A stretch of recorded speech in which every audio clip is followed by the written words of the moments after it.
Você falou de leitura. Eu anotei aqui algo que li da pesquisa Retratos da Leitura do Brasil, né?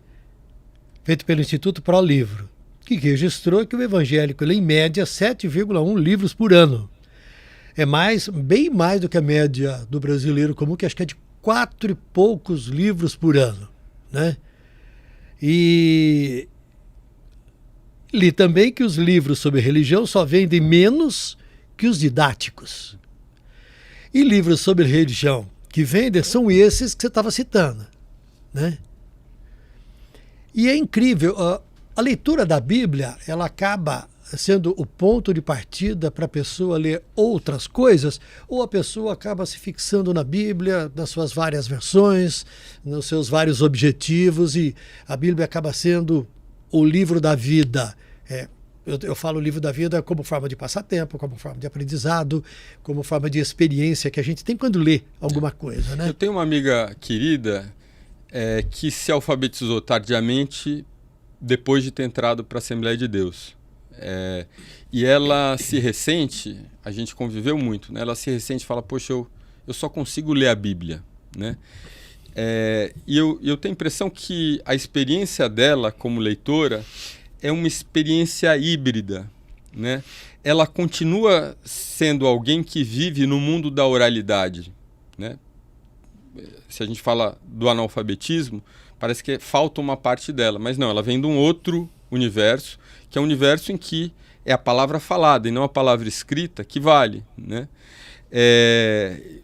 E que eu atribuo a isso ao fato dela ser faxineira, ter vivido e trabalhado como faxineira, ou seja, nunca precisou lidar cotidianamente com texto escrito, ou seja, ela nunca concluiu o processo de formação e de alfabetização que ela teve. Então ela tem muito... a Bíblia para ela é quase hoje um texto oral. Ela lê e ela se lembra de passagens inteiras da Bíblia, né? Porque ela foi memorizando com esse tempo. E é por isso que ela só consegue ler a Bíblia.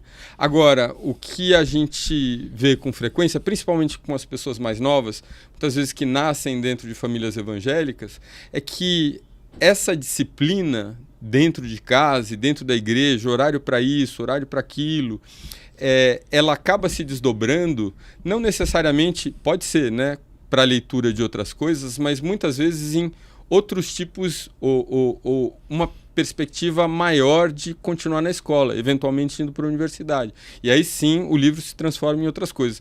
Eu acho que não é raro pensar que a Bíblia para o adulto pode levar a outros tipos de leitura. Inclusive existia naquela livraria, né? Tinha ali uns 50 títulos que eram livros cristãos ou de autoajuda, etc., né?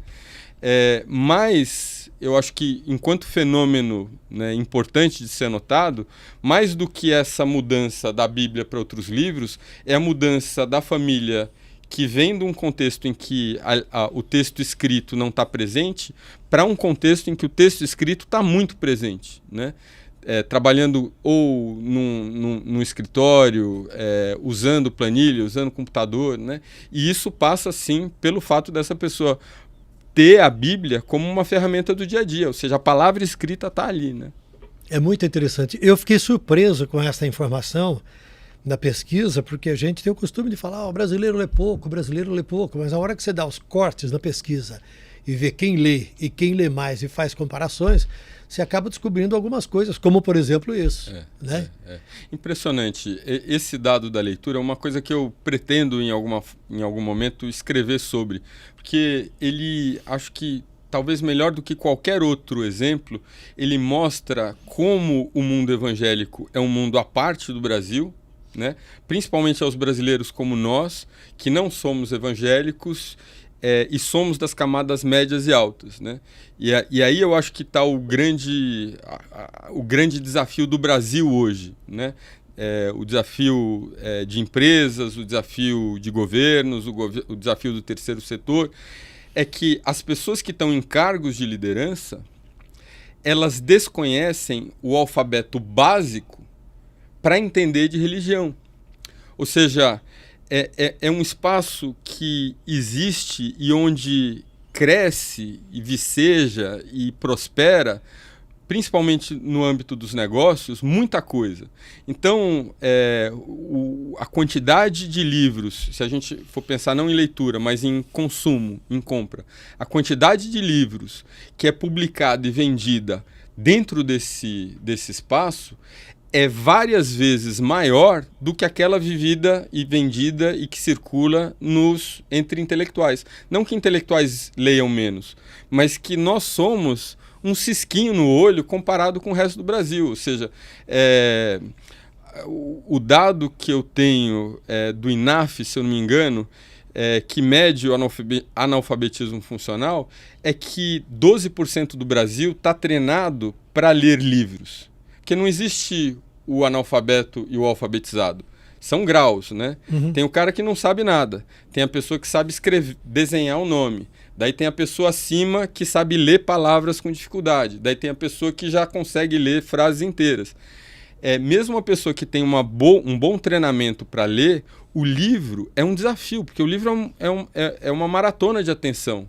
Você precisa ficar calado e a gente acaba desenvolvendo, e não é natural, a gente desenvolve o treinamento para fazer isso, né? Então, se a gente for pensar só nessas pessoas que têm a oportunidade de ir a determinadas escolas privadas, para entrar em determinadas universidades, para ter um ambiente profissional em que a leitura é parte, ela não é periférica, ela é parte, como é o seu caso, por exemplo, né? É um grupo muito pequeno. E são essas pessoas que estão, presidente do banco, diretor da multinacional, e que ignora, né, que existe um grupo no Brasil que enfim, é eleitor, é consumidor, etc., e que existe e que acaba fomentando seus espaços de troca, de comércio, restaurante. Roupa é importante, né, porque o evangélico não consome as mesmas roupas por conta de alguns padrões de consumo, ou seja, mostrar menos o corpo, né? E esses espaços emergem sem que o outro lado tenha conhecimento dele. É isso que você falou agora, né? Você falou, poxa, mas eu não sabia que existia tanta leitura assim em relação à média do Brasil. A mesma coisa vale para outros espaços de comércio e consumo. Eu sabia que nós temos existe uma indústria da Bíblia aqui na Grande São Paulo, que se não me engano, me corrija, a maior produtora de Bíblias do mundo. Né? Que é uma editora da Bíblia e tal, e que produz diferentes versões, menores, maiores, com essas pegadas todas aí, né?